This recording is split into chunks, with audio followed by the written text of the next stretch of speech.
नमस्कार, योग गुरु धीरज चैनल में आप सभी का स्वागत है। आज पंचगव्य को लेकर के चर्चा करेंगे कि कैसे मॉडर्न रिसर्च जो हालिया जून 2023 में रिलीज हुआ है यूरोपियन एसोसिएशन में, उससे पता चला है कि कैसे उसका ताना बाना या जुड़ाव पंचगव्य की चिकित्सा से है, जो अति प्राचीन है, आयुर्वेदिक है। लेकिन इस चिकित्सा को समझने से पहले, इस रिसर्च को जानने से पहले, रिसर्च का जो निचोड़ है उसको मैं समझाना चाहूँगा। और उसका निचोड़ आपके गट से है, यानी ऐसी समस्या जो गट में जो हमारा बैक्टीरिया होता है, गुड बैक्टीरिया, और उसके कमी से होने वाली बीमारियां, जैसे आईबीएस हो सकता है, कोलाइटिस हो सकता है, पेट आंतों के डिफरेंट रोग हो सकते हैं, लीवर की समस्या हो सकती है, इवन डायबिटीज़ और अलग तरह के किडनी डिजीज़ का भी गट के बैक्टीरिया से कनेक्शन बताया जा रहा है। तो आप समझ सकते हैं कि हमारे अंदर रहने वाला जो बैक्टीरिया है वो कितना इम्पॉर्टेंट है, और उसमें भी गुड बैक्टीरिया। बैड बैक्टीरिया किस तरह से हमको घायल करता है, परेशान करता है, उसका शुरुआती नतीजा कोलाइटिस के रूप में आ सकता है। और कई मामले में पाया गया कि नॉन अल्कोहलिक जो हेपेटाइटिस है, जो लीवर की समस्याएं हैं, उसमें भी अच्छा बैक्टीरिया को अगर हम डेवलप करें तो उसको मैनेज किया जा सकता है। इस रिसर्च का पूरा फसाना आपको बताने जाने से पहले हम समझने जा रहे हैं गुड और बैड बैक्टीरिया क्या है।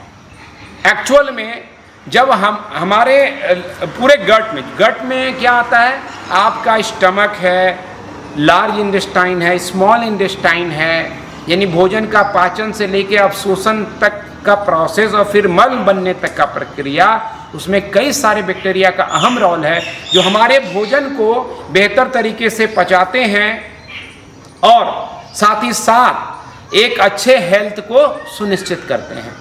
लेकिन किसी बीमारी के चक्कर में या गलत खान पान के चक्कर में, जो हमारा जो स्ट्रेस तनाव है, उस चक्कर में धीरे धीरे हमारा गुड बैक्टीरिया कमज़ोर होने लगता है और बैड बैक्टीरिया का साम्राज्य छाने लगता है।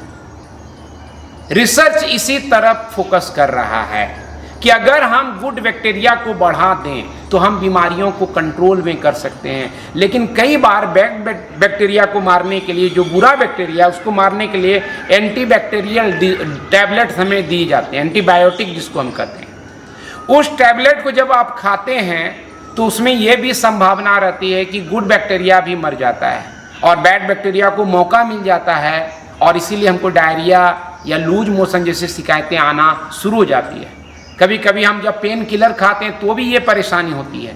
तो एक ऐसा उपाय किया जाए कि बैड बैक्टीरिया मर जाए, गुड बैक्टीरिया रह जाए, तब इसके लिए एक अनुसंधान हुआ है जिसको कई सालों से आजमाया जाता रहा है और ट्रायल किया जा रहा है। लेकिन अभी उस पर जो नतीजे निकले हैं, उसने इस प्रोसेस को, इस रिसर्च को पुख्ता करने का काम किया है, और वो प्रोसेस है स्टूल ट्रांसप्लांट।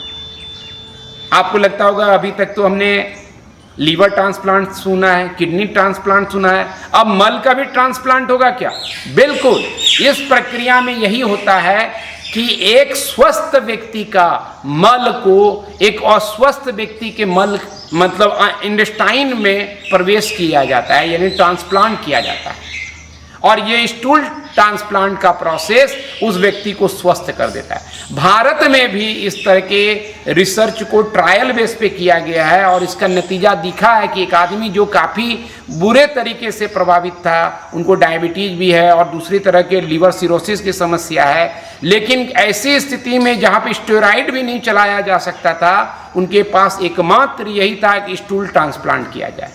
उसमें स्वस्थ व्यक्ति का स्टूल लिया जाता है, उसकी जांच होती है कि उसको किसी तरह की इन्फेक्शन न हो। कई तरह के इन्फेक्शन हो सकते हैं जो स्टूल के जरिए एक डोनर से एक पीड़ित व्यक्ति को भी आ सकता है, इसलिए उसकी पहले जांच की जाती है। और उसमें स्टूल को लेकर के जांच के बाद खार, यानी खार वाला कुछ लिक्विड, यानी जैसे यार नमक में खार होता है उस तरह का लिक्विड को मिलाया जाता है, और आप मिल्क या दही का मिश्रण किया जाता है, और उसको फिर उस तैयार मिश्रण को नोज के जरिए, माउथ के जरिए या फिर एनिमा के जरिए आपके आंतों में ट्रांसप्लांट किया जाता है और कुछ ही दिन में, दिन भर में कम से कम ऐसे 7 से 8 दिन तक ये प्रक्रिया चलती है और इस 8 दिन में जो बैक्टीरिया ग्रो हो जाता है, फिर वो अब आंतों में जैसे गुड बैक्टीरिया आता है वो अपना साम्राज्य विस्तार करना चाहता है और इस साम्राज्य विस्तार में आप अच्छे होने लगते हैं और बैड बैक्टीरिया को मार करके बाहर का रास्ता दिखाया जाता है। और इस तरह से पाया गया है कि इरिटेबल बॉवेल सिंड्रोम, कोलाइटिस जैसी समस्याओं में और काफ़ी हद तक लीवर सिरोसिस की समस्याओं में भी काफ़ी हद तक रिजल्ट पाया गया है। तो इसका संदर्भ, लेकिन कई तरह के इसको लेकर के सावधानियां भी बरती जा रही है। जैसे इन्फेक्शन को लेकर के कई लोगों ने, कंपनियों ने अभी गोली बनाई, यानी एक मल का गोली। आपको लगता होगा ताज्जुब कि मल की गोली, लेकिन हम जब देखते हैं भारतीय संदर्भ में कि पंचगव्य में इस तरह के प्रोसेस को अपनाया गया है। पंचगव्य में होता क्या है? पंचगव्य में दूध होता है, दही है, घी है, गोबर है और गाय का मूत्र है, गोमूत्र। तो ये 5 तत्वों से पंचगव्य बना गया है और इस पंचगव्य को चिकित्सीय रूप में प्राचीन समय से लाया जाता है। यानी इसमें 2 जो चीज है अवशिष्ट पदार्थ के रूप में आप सोच सकते हैं, जैसे कि गोमूत्र है और गोमल यानी गोबर है। इसीलिए हम देखते हैं गोवर्धन पूजा, यानी गोबर को धन बताया गया। उस समय हमें लगता था कि ग्लोबल वर्ल्ड में भारत गाय के मूत्र और गोबर में फंसा पड़ा है, तो एक तरह से किरकिरी जैसी फील होती थी। लेकिन हालिया जो रिसर्च आया है उसने बता दिया है कि एक स्वस्थ आंतों का मल ले करके उससे गुड बैक्टीरिया एक बीमार व्यक्ति के आंतों में प्रवेश करा दिया जाए तो वो फिर से रिकवर हो सकता है। और नतीजे इतने फास्ट हैं कि बिना किसी नुकसान के 8 से 10 दिन में व्यक्ति रिकवर करने लगता है। एक व्यक्ति जो सिरोसिस का था, केरल की स्टोरी है, उसके बारे में बताया गया कि वो कितनी फास्ट तरीके से रिकवर कर गया। इसीलिए संभव बहुत हद तक इस प्रोसेस में हो रहा है, लेकिन इसमें बहुत एहतियात बरती जा रही है। यानी जो व्यक्ति जिनका स्वस्थ मल लिया जाए उसकी जांच होती है कि उसे किसी तरह की इन्फेक्शन नहीं हो, और भी कई तरह के उसका प्रोटोकॉल बनाया गया है, उस प्रोटोकॉल से गुजरना पड़ता है।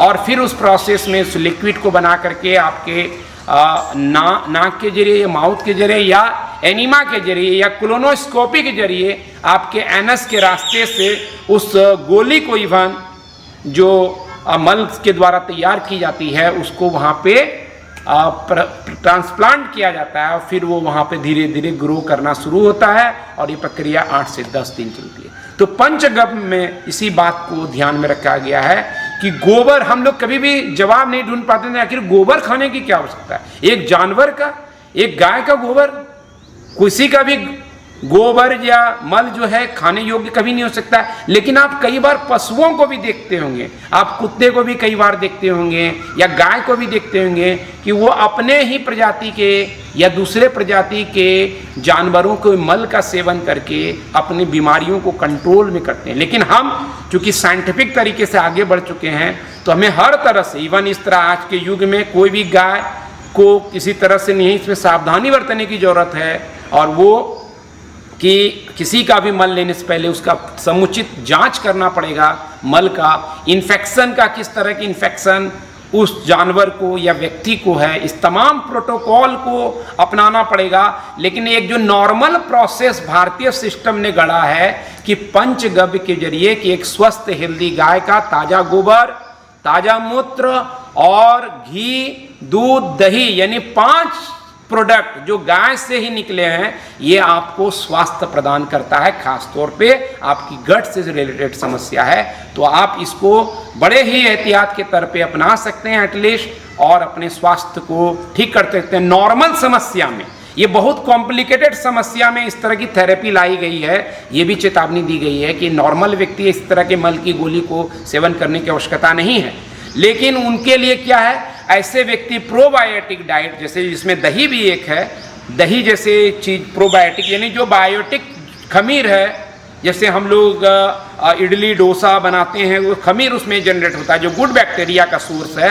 आप उस तरह का चीज को ले सकते हैं, उससे गुड बैक्टीरिया हो सकता है। दूसरा बताया गया है कि अच्छे तरह से योगाभ्यास भी आपके आंतों में मजबूती तैयार करता है और गुड बैक्टीरिया को मौका मिलता है कि वो बैठ पर अपना शिकंजा कस सके। तो उस एक दूसरा तरीका ये भी है। साथ ही साथ हम तनाव से, हम स्ट्रेस से जितना दूर रहेंगे, इसमें योग और ज़्यादा योगदान करता है, उतना हमारे अंदर हेल्थी मैकेनिज्म जो बैक्टीरिया का है, गट का है, वो तैयार हो पाएगा और आपको स्वास्थ्य दे पाएगा।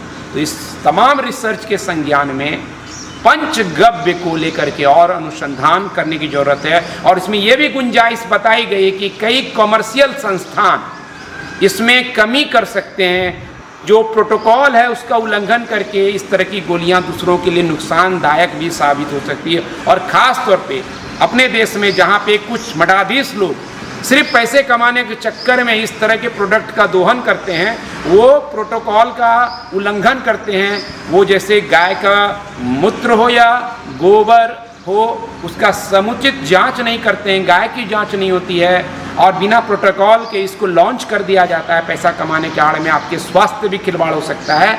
इसलिए आप प्रोडक्ट से ज़्यादा स्वयं डायरेक्ट आपके घर में किस तरह से ये इंतजाम हो सकता है, आसपास में किस तरह से हम गोमूत्र, गोबर और तमाम जो तत्व का मिश्रण बना करके समुचित उसका अपने हित में इस्तेमाल कर सकते हैं, उसको सुनिश्चित करके ही इस प्रक्रिया में आगे बढ़े।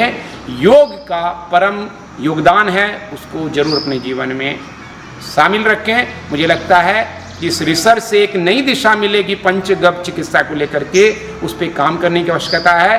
भारत सरकार को भी इस पर ज़्यादा और आवश्यक है कि रिसर्च को आगे बढ़ाएं। आज इस वीडियो में इतना ही। जय गौ माता। ओम।